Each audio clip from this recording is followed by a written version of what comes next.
up, everybody? This is Karak with ACG, and today is the review for Xenoblade 3, the monolithic JRPG from Monolith. Xenoblade comes out on the 29th. I'll try not to spoiler anything that I possibly can in this video, and this review is sponsored by no one. Subscribe if you want more non-sponsored coverage, upcoming reviews. Let's begin with Xenoblade, though. Well, we've been found.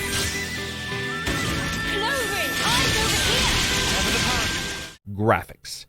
In Bethesda games, in many titles, there's actually this oh crap moment when the character is on a bluff or a cliff and the entire set piece is displayed out for you. This is a visual representation in many ways of everything that the team wants you to experience, tonally as well as graphically, with the game. Xenoblade does this as well, like a half a dozen times. It beats both Xenoblade 1 and 2 by an entire generation in its set pieces. The first time you sandboard down a desert dune or you realize that you're in a cave so large it has its own weather system, Xenoblade keeps delivering again and again and again and again. Just when you think you've seen the best, there's some brand new vista they deliver to you. They have absolutely no fear of draw distances, and while that does cause some pop-in to show up in the game, I don't think I would have it any other way, because there are some of the best environments ever in JRPGs in this game, a testament to utilizing design, interesting forms versus just having the ability to push more power. While certainly not the prettiest of games, especially up close due to aliasing and pop-in, the game's desire to show you a massive world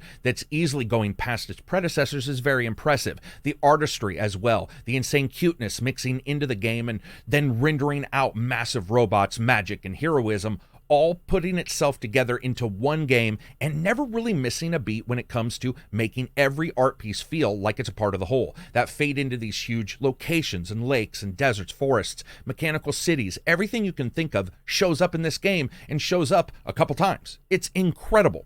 What blows me away is despite a couple frame drops here, the game is actually pretty smooth for the Switch and much improved from other games that I've played on that console, regardless of being docked or handheld. And that includes battles with 7 heroes against 2 massive robots overlapping status circles, massive double-handed swinging stone hammers, and a ton of magic. It's their scope and grandeur that they've chosen for this game that is pretty shocking to me. The game is doing more with environments than many other games on far more powerful systems would ever think of doing.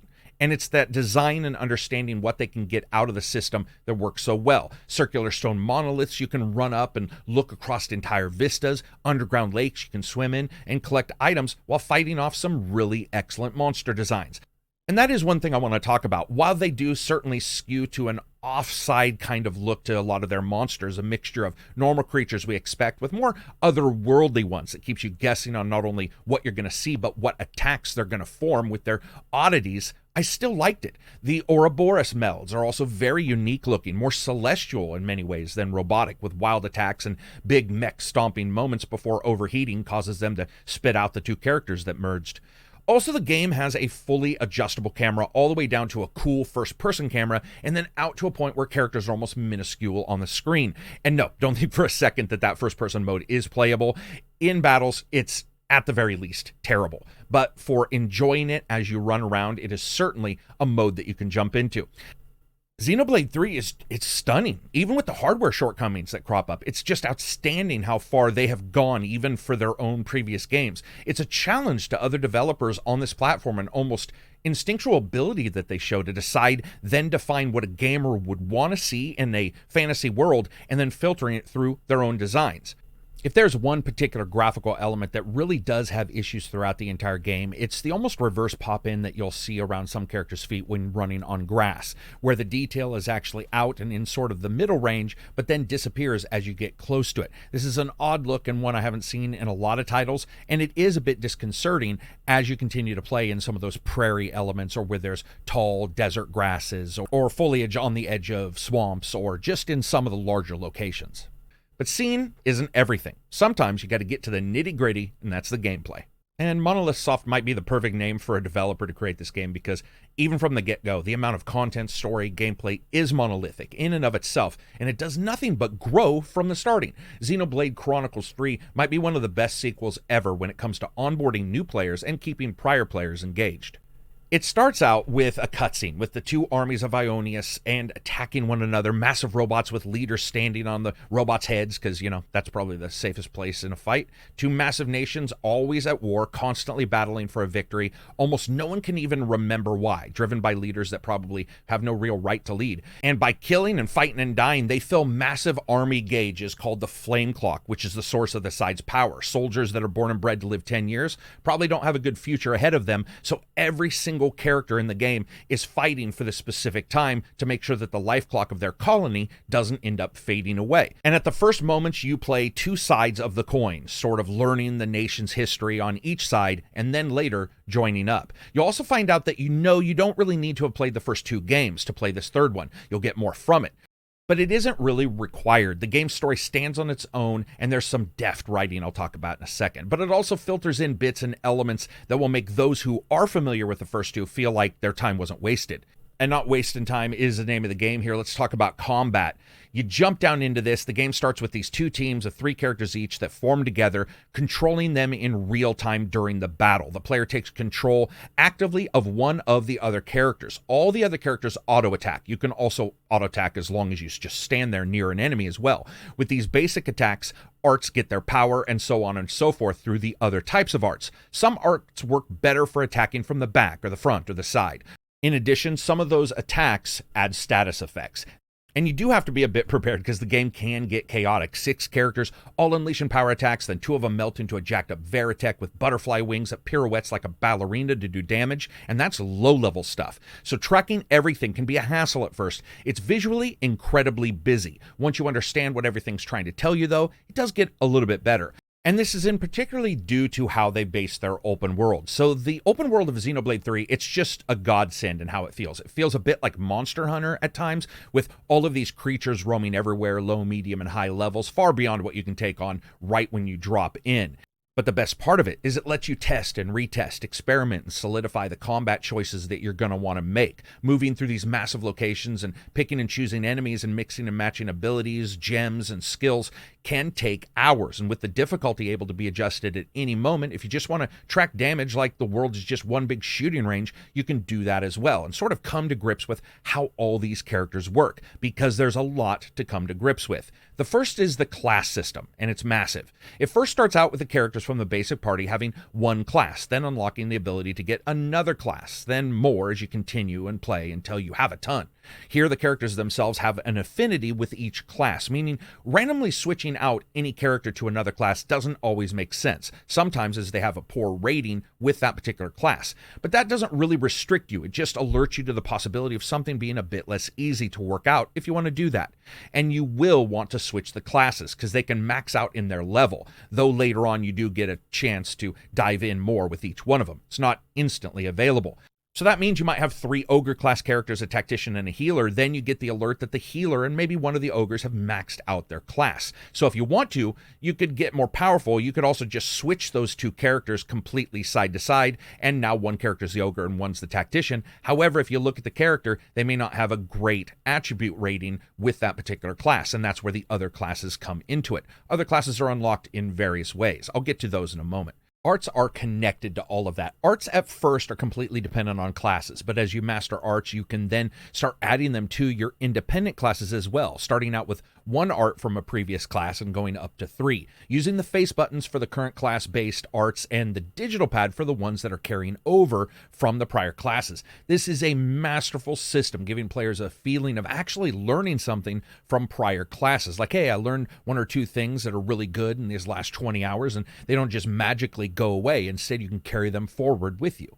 Except for maybe the auto attacks. You know it's going to be great when the giants are running around with swords the size of airplane wings, turning into a turret, and then start shooting from it. Auto attacking builds up ranks, which builds up your ability to perform your special class moves. The auto attack looks odd, just moving into range of the enemy, sort of waiting and swinging. But after you gain full control to move between any character in the game, you'll realize that the game has just been letting you sort of understand what everyone else would be doing while you were controlling somebody. It's an odd way to start out at first, but once you realize that is what's happening, it's awesome. And you can begin to cancel out of automatic attacks into your arts and into other arts from arts, keeping combos going. And that can be the difference between getting through an area and dying a ton. And it really is to Xenoblade's credit that this continual upping of different abilities and different skills is explained to you so easily. And this even includes the chain attacks. Once you get to a certain level, you can start chaining attacks together. However, the chain attack not only takes into account who you have attacking, but also their class. For instance, if you chain attack with a guard character, it reactivates someone who's already gone in the chain attack sequence, starting much of it over again. And then some classes have dramatic ending powers or do other alterations to the points that you get when you're putting those chains together. It's nuts. The amount that you can vary these chain attacks is really only contained by your own imagination and desire to continue to do battle. And each battle you get XP as well as class points and later on more sets of points when your characters learn the various different arts, especially the Ouroboros, which is allowing your characters to combine together into a sort of a spiritual mech. And when you are tired of battling or the story needs to move forward or you want to level up, you stop at specific spots in the game world with small campfires or in towns where the characters can discuss clues to particular problems they've found, including unlocking whole new quests that way, as well as leveling up the characters, creating gyms to socket themselves, cook food, and many other things. Now, I personally love the dialogue options. This grabs everyone together for a confab, specific clues you found in a location, and having them unlock a bit of a story or a decision, or even more so, a quest, is excellent gamesmanship. It just adds another level of interaction, something that Xenoblade tries to put out there at all times. It makes everything matter. That's one of Xenoblade's strengths. Almost every single thing that you do or find is somehow attached to a mechanic and not just blatantly slapped in. A cutscene might talk about something, a character might introduce a skill, and that feeling of narrative clamping down on another mechanism is incredible, and it makes it continually flow. But I'm not going to lie, if you combine all this with more than 20 characters intermixed, the game's crunch factor for numbers and understanding things can be incredibly high, though almost every turn, Monolith has made sure to try to cushion that fall a bit, which can be as far as many characters just unlocking skills for traversing, like climbing and so on, but that's all found in a nice party skills tab once those options open up. For the most part, when something comes up, you can usually see it and define it quite easily. But just be prepared, because there is a lot going on in this game, more so than a lot of other titles. Luckily, as one more help to people who haven't played these games before, or if you have and these are some of the new systems, Xenoblade does have a ton of tutorial as well as tip systems built in that you can go and look at any time. One problem that the game, I think, does have, or doesn't necessarily fix as well as I would like, is the HUD. It's not terrible. The various effects, circles over each character, their signs and symbols you want to watch out for, can be difficult to parse with so much on the screen, especially because there are some color carryovers for particular skills that can sort of roll out and make everything a bit visually chaotic. You do have to watch pretty closely on what's going on, especially as you get accustomed to canceling arts into other arts or fighting a really big enemy creature and needing to switch out into the Ouroboros form as quick as you can. But as a package, Xenoblade 3 is sprawling, massive. It's a title that goes right in the face of Bond villain-looking CEOs that are saying single-player games are obsolete. Xenoblade's argument is that perhaps those original form factors are a little long in the tooth, so let's create a full-throated defense of single-player games. And in that same attempt, let's make it palatable for both long-term fans and people who may have just got their first Switch yesterday. Before we get to the rating, a little bit about the sound, music, and voice, because that is actually what these games are known for, especially when it comes to music. If we get the Pharaonis running, that's not going to switch on the defenses, is it? I can confirm that they were damaged beyond repair. We'll be fine.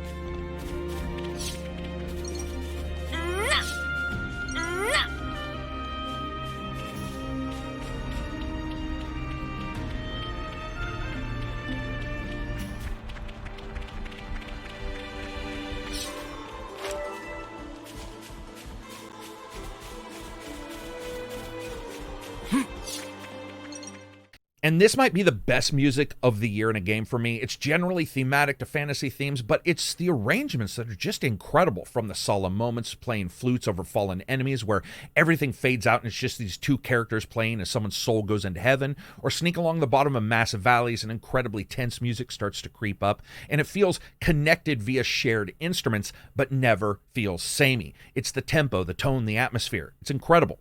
When it comes to the sound, I'm a little less impressed. The sound samples themselves are okay, and the Switch has had issues on various different games before. It's pretty good. It keeps to the typical sort of shrill, heavy affair that you can expect from JRPGs.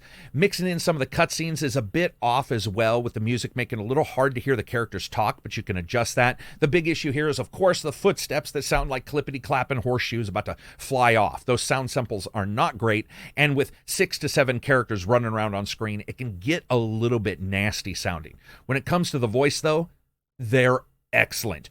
Good voice work. It's a combination of excellent writing that fits and helps the game move forward in combination with vocal reflection of the tone and the atmosphere and situations. And these characters nail it again and again and again.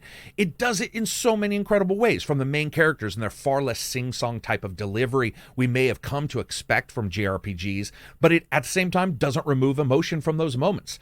Also, the game has a massive amount of vocals, which really helps, from downtimes to battle to exploration, from the longest cutscenes to the shortest. For example, there's an opening moment the characters are faced with something that no one expected. Downright surprise was expressed, not just in the typical, huh, oh, huh, that you get in a lot of JRPGs, but characters sometimes in a bit of a panic or expressing sheer incredulity at what had just occurred. This happens again and again. It is just really good, and it doesn't mean that those parts don't occasionally come up, but it feels more true, like when your throat locks down and you can't shout past the locked door of fear or surprise your brain has closed it with. Talking to closing, let's wrap this up. Fun factor, it's a blast at all times. I've rarely ever had a game this fun throughout the entire run. It's always unlocking new stuff. The game's use of cutscenes and story means that you're throwing unique boss battle situations at you all the time. Just when you think you have an idea of what the game offers, there's an interesting new thing that just pops up, a fight or attack or something you have to defend.